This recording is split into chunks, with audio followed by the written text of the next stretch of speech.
Hello, everyone. Thanks for joining us here on the Armed with Reason podcast, brought to you by GVpedia.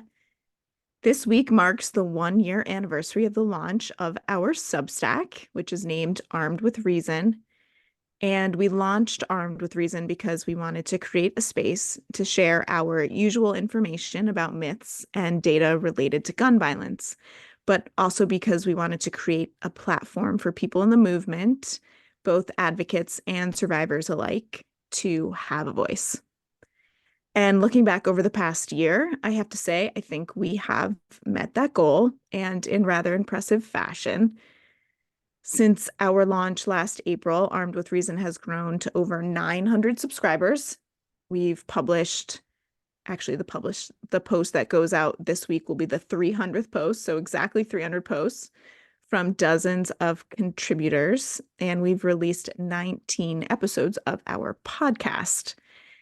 And across all mediums, we have received more than 200,000 views. So when we were brainstorming this project last winter, and honestly, even before that, I think we were unsure of how this would go, but it really seems that we have been able to share important messages with the help of Armed with Reason. So today, Devin and I are just going to dive into this a little bit more. And I'm going to start the podcast today by saying hello to Devin and Hello. asking Devin, how do you feel about hitting this 1-year anniversary milestone? Yeah, so it's kind of hard to believe that it's 1 year, whether that's just because we're in the post-COVID time space where time no longer has any meaning, or Yes, very it's true. just, it does not feel like a year, and nor does it feel like 300 stories. Like I was scrolling back through all the stories yesterday and today, and it was like, wow, we have really published a lot Right. A lot. of Considering that's material on here. 365 days, right? Like we've we've covered a super majority of the days. Yeah, yeah. I mean, basically Monday through Friday, with a couple of exceptions, like we've had content out there, which I mean is basically a staggering success on its own. I mean, there aren't all that many Substack newsletters about gun violence in general out there, but even among Substack newsletters that cover other subjects, I can't really think of anybody who provides Monday through Friday content from like a plethora of sources. Like oftentimes with these newsletters, it's if it was like GVpedia, it'd just be Caitlin and I writing Right. things over and over again, and not like bringing in the broader community. So I think GVpedia is relatively unique in that. And I think it's quite important for there to be a space in the gun violence prevention movement to where people can share their stories without having to go from newspaper to newspaper trying to shop a piece, and also having that piece go to a dedicated audience of 900 or so people who are in the gun violence prevention movement or very close to it. And so while 900 to us is a large number, to others, it's like, oh, you're not reaching hundreds of thousands. It's like, well, no, but the 900 people we're reaching are the heads of major organizations, people who have been in this work for not just a decade, but multiple decades, and who have real experience in being able to share stories and connect people in that fashion is one of the primary reasons we created Armed with Reason. And I think we're accomplishing that relatively well. So I'll turn the question around to you. So, what do you think some of the most impactful stories that we've published over the past year are? Well, it's certainly hard to pick from 300, but given the reason that we started Armed with Reason initially and the survivors that we have had the opportunity to get to know through the movement over the years. I would certainly have to say the pieces written by survivors. People like Sandy and Lonnie Phillips and Kristen Song and Tom Mauser. These are names of folks who are heavily involved in the movement, have been for years, and really took the most horrific event in their life, which was the loss of a child, and have turned it into the ability to make massive amounts of change to keep other children and adults safer now and in the future. So having individuals like those survivors and others share their stories not only is impactful to read, but I take it as a huge compliment that they would write something, whether they do it unsolicited or we've asked them to, and that they trust us enough to share it on our platform, right? It goes through the editing process with us. The layout is done by us.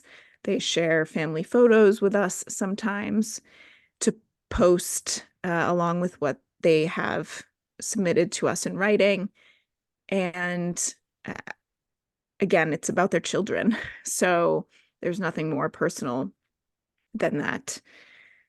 So certainly those are the most impactful when I think about reading something. I think the 19 episodes that we've done with the podcast, we've been able to have some survivors on with us. And the podcast is unique because it gives us the opportunity to allow people who subscribe to listen to an interview, to read an interview through the transcript, to watch it on YouTube. So people have very busy lives and sometimes, listening in the car on the way to work or putting on YouTube while you're folding the laundry or whatever it might be. I think that medium allows folks to participate in ways that maybe they wouldn't be able to if it was just like, I'm going to sit down and read this article. And again, survivors, last week, or not last week, a couple days ago, we had Zach Martin's podcast go out from Columbine. Aronde McLean is somebody who has been working with journalists related to gun violence reporting. And he's doing a fantastic job making sure that gun violence reporting is being covered in a respectful way to victims and their families. And again, to be able to sit down and have conversations with these people for them to trust us with their stories, I can think of as there's no bigger compliment. So,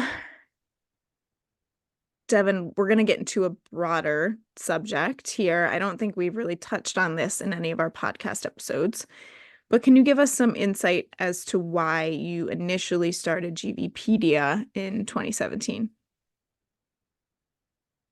Yeah, so the story in a way goes back even further to 2012 and the Sandy Hook shooting.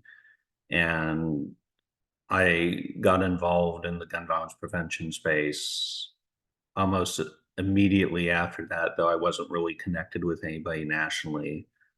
I think I've mentioned previously, whether in articles or podcasts, but like if you don't know this about me, I'm from Oklahoma, which is like the we're gun country inside of gun country, as it were. Grew up on a farm. Family had a rifle and a shotgun, neither of which were seen for self-defense. We had a big German Shepherd for that.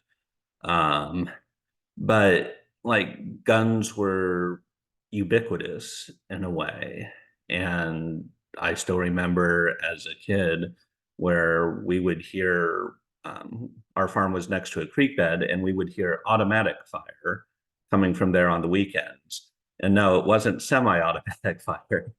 Like my dad served in Vietnam and he very well knows the difference between semi-auto and full auto. And so we were just in Gun Central, and it really didn't strike me until the Sandy Hook shooting, really, of like, wow, there needs to be something that's done about this. And then it was the pushback to that we should do something that really made me take a deeper look and start doing research and discovering that there's a major gap between where the academic research was and where the public discussion on firearms was. I remember back during that time where there'd be op-eds on like the Washington Post, and they would cite one or two studies, and I would think, oh wow, like how well researched this is. And it's, I mean, in terms of some of the stuff that I later wrote, it's like if I don't have one to two studies cited in a paragraph, I'm like mad at myself. Yes, absolutely. But it's necessary because otherwise people will say that you're lying. I mean, they say you're lying anyway. So it's better to have the studies to back it up. Yeah, and so there was just this major disconnect, and nobody at the time I felt who was systematically going through and debunking these myths and really translating the academic research for a public audience. So I, with a friend, co-authored Armed with Reason 1.0. um, and that lasted for 4 to 5 years. I even wrote for the Trace for a time. And then when my co-author went off to Harvard, turns out getting a PhD at Harvard is rather time consuming. Um, he had to step aside, so I went ahead and kind of took our original work and turned it into a nonprofit setting. So we had a smaller gun database with like 100 studies. We initially released GBPD, I think, with 700 studies, and then had white papers and fact sheets. And it's grown from there. So GVPD has really been a continuation of the efforts to combat disinformation and get accurate information out there. And it's kind of been a gradual evolution since 2012 all the way to today. So, yeah, that's the relatively brief form of. The one-page version. Yes. Yeah, and I could go on, as people who have heard this podcast before can probably tell, but I'll pause it there for now and kind of turn the question around to you. So you joined GVpedia at the very beginning of 2020, back Yes. when the world was normal before civilization collapsed on itself and time became meaningless. Yeah, even before joining in 2020, you at least knew of us and had attended our 2019 conference. I distinctly remember you helping put together the vigil that we held there, as well as a late night session that turned into what would be the Denver Accord, where we were trying to figure out, so what are we going to do with this and how is it going to be impactful like the night before we Yes. were Yes. doing things. So I'm kind of curious about your views on GVpedia before and after joining and how we've grown as an organization. Yeah, wow, that conference being 5 years ago now Yeah. is another time frame that's hard to believe, as is me being here with GVpedia for more than 4 years at this point. So, in looking back, learning about GVpedia before going to the conference, deciding to go to the conference, knowing that there would be survivors and advocates and educators there. And it was a great opportunity to network and to learn more about the movement and ways to get involved and ways to make a difference. Um, I was certainly impressed. I appreciate data and research, and in understanding the fundamentals of having a healthy debate with somebody, knowing that, like you said, citing your sources is really critical, and that there was a place to go that legitimately had those sources readily available. I didn't have to pay. There wasn't a paywall to read something. And more importantly, that there were just some easy statistics that were on GVpedia's website and on social media that applied to some of the most common myths or questions related to gun violence. That was really impressive to me, honestly. It seems like a lot of what we do for GVpedia is it's a very niche subject, but honestly, it's not, right? Because anybody might wake up in the morning and learn that a certain bill has been introduced in their state house and might all of a sudden need to know all these random things about concealed carry, let's say. So, and instead of them going online and Googling in a rush, that's, you know, the beauty of why GVpedia exists. So I quickly, you know, COVID times came upon us quickly after I joined, and that certainly created a different set of expectations for what we were going to do in the short term and in the long term for GVpedia. But I think in some ways we really found a space to thrive in, and that was in this opportunity to do GVpedia Explains and GVpedia Explores, right? To understand that that 2019 conference that we had in Denver was really a really important time for us to have in that space, but all of a sudden we couldn't be together. And having online spaces where 20, 30, 40, 50 people could come for, you know, an hour at a clip, and then they could jump on our YouTube channel and watch the session if they missed it. I think we saw a need in the movement in a time when social distancing was certainly the rule, and we did the best that we could, and we still figured out how to make sure that the important information for the movement was out there and was readily accessible. So again, impressive, right? It's hard for organizations, any organizations, but particularly nonprofits who have a, you know, skeleton crew of staff and who, you know, do the best that they can with minimal resources. It can be hard to pivot, but we, I think, did that in a way that really created the future for GVpedia. Right now, we still do the GVpedia Explains, even though thankfully social distancing, at least at the moment, is generally a thing of the past. So I am certainly appreciative of everything from the 2019 conversation up to the podcast today, and whoever might be listening to this conversation that you and I are having, because there's so many small organizations in the movement, and together we create this story that allows lawmakers and staffers and educators and advocates to really hone in on the details when it comes to what's important in gun violence and in gun violence prevention.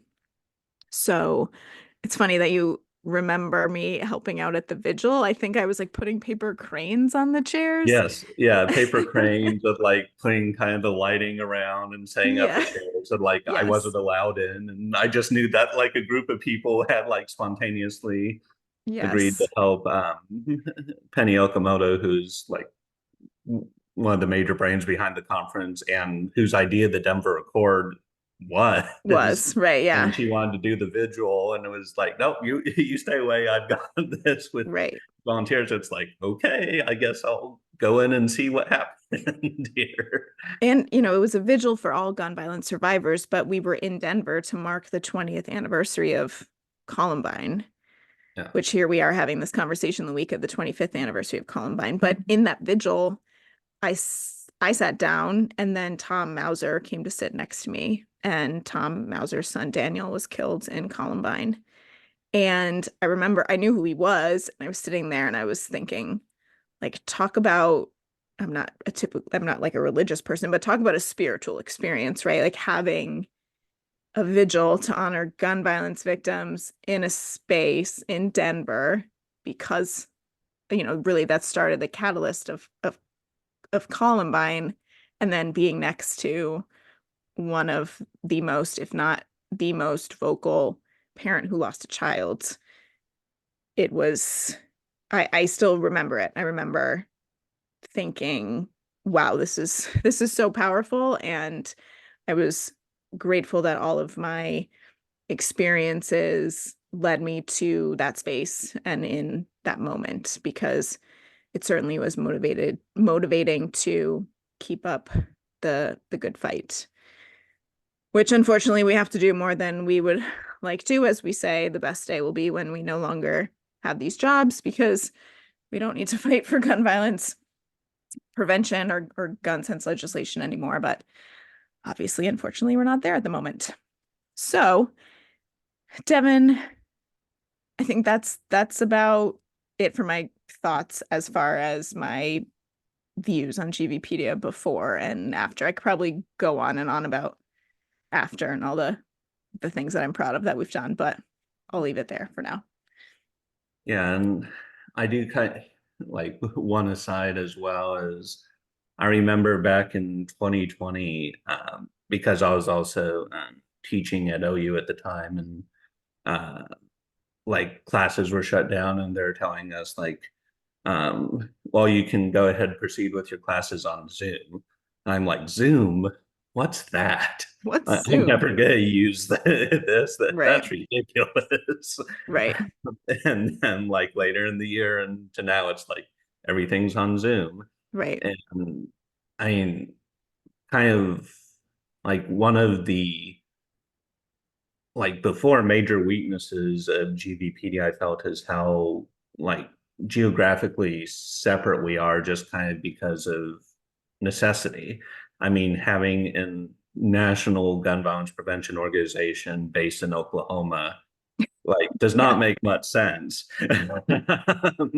So, but like having people closer to Washington or areas that where stuff can actually get done on gun violence prevention, like is crucial.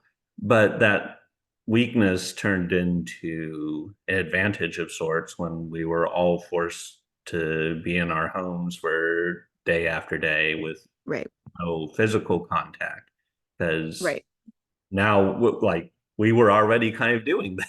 right. Yes, And so we were able to, I think, go rather well into the brave new world of the pandemic and post pandemic. right. And I think that allowed us to finalize the mass shootings report, which we put out the summer of 2020. The following year, the Facts About Firearm Policy Initiative. Those were born out of, like you said, us being at home. So we communicated in whatever ways we could, but it also gave us an opportunity to really delve into some topics that we wanted to write about and put out more information for everybody. That's like, I'm going to be sitting in front of my computer anyway. Right. So, Right. How many uh, TV shows can I binge on Netflix and also be productive at the same time? all of them. All of them, yes. So to kind of follow up on the GVpedia before, so like what's currently your favorite part about GVpedia if you had to pick like just one? And what do you hope to accomplish with GVpedia going forward? I think I mentioned on it in the last question, but really the ability to be a resource for somebody on very short notice. So whether it's somebody understanding that they can go to our website and there's fact sheets or one pagers about a myriad of different topics in the gun violence prevention world, or somebody saying, "Hey, I know this guy Devin, and he knows so much about XYZ topic," and then reaching out to us and saying, tomorrow morning at 9 a.m., there's going to be a hearing, and we need some rebuttals to these common talking points. And for us, for you, really to procure something for these individuals to be able to use is certainly my favorite part, because one, it's not only empowering for the right side of history, as far as I'm concerned, but it creates scenarios where the other individuals are shocked.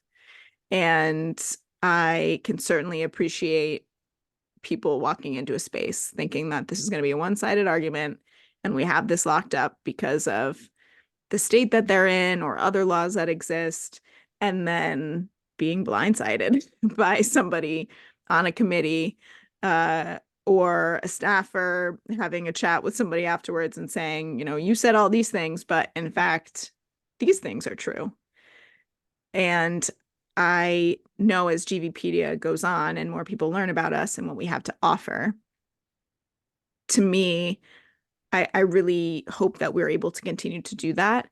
And in a larger fashion, we talk about Devin going to DC and having to testify on certain bills at certain points and like sign me up, right? Like I would put Devin in front of a committee any day of the week. And I think it's one of the greatest things that we have to offer. So for me, the hope for the future is, the more people who know that that's something that we can do, hopefully the more people will take advantage of that. And that allows us to, in live time, respond to so much of the disinformation and so many of the myths related to gun violence in this country. Yeah. And one of my favorite cases of that was a couple years ago when I'll even mention his name, John Lott. No, no way. Yeah.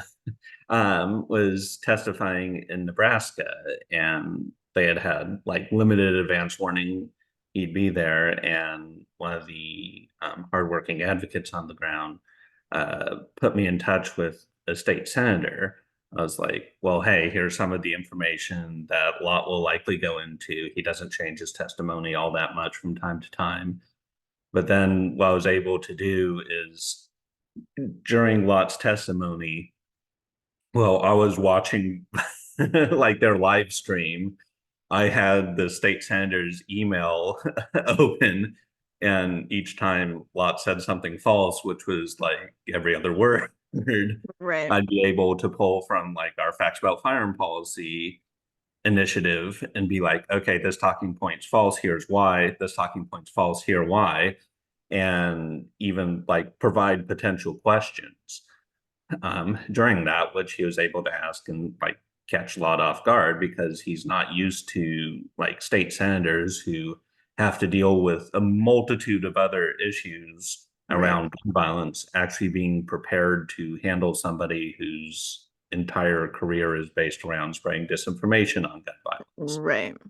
Yeah, and it's like he's an expert at that. And when you're encountering a bunch of people who aren't experts for very justifiable reasons on something, like it's going to be a one-sided affair. And providing that balance and countering disinformation in real time or close to real time is important. Or even if like there's testimony and then we learn about and are able to correct things after the fact, Right. um, and allow, for like Tennessee, for example, did like a press conference or something after like bad testimony where they're able to correct things, and just making sure that the disinformation that's put out there doesn't go unchallenged.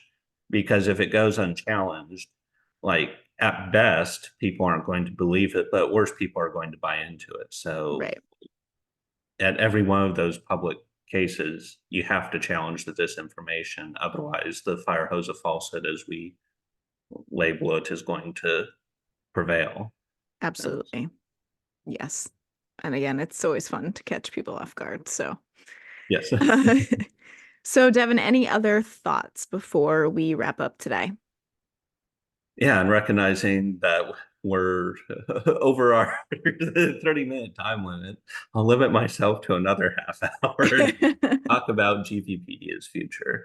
But I do want to, joking aside, mention that, yeah, where GVpedia is currently is really only, and I use the term only loosely, like the second or third step of our evolution. Um, just this year, we recently released the data visualization that allows you to examine gun violence archive data all the way down to the street level or the state congressional district, state Senate district level, and provide like really detailed information to people in just a couple seconds. And the ability for people to create like custom reports that before the day of visualization just would take people like months to do now can be done with a few clicks and just copying and pasting stuff afterwards. And our goal with GVpedia over the next 2, 3, 5 years, as it were, is to create a GVpedia AI, as it were, to where you can come to the website and ask it a question and say, okay, GVpedia, tell me about unintentional shootings. And then GVpedia can pull together the data from the data visualization. It can pull together the studies that we have in our database, any white papers and fact sheets we have, and then combine that into an answer that can be as short as somebody wants it, where it's like 2 to 3 points. It can be a fact sheet, or it can be a larger package of information. So basically, meeting somebody's informational needs, no matter what they are, right there, and basically becoming a central data and information nexus on gun violence. Because I remember when starting out back in late 2012 into 2013, the sheer amount of Googling and then hopping from one resource to another resource, finding a study, looking through the studies works cited, finding those studies, and so forth. And just the amount of time it would take to answer anything, and wanting to make sure that anybody who either had just a passing interest in gun violence or wanted to get involved in preventing gun violence, or has been in the gun violence space for 20 years and wants to learn even more, like where they can all go to a single resource and be directed to an answer to their question as quickly as possible.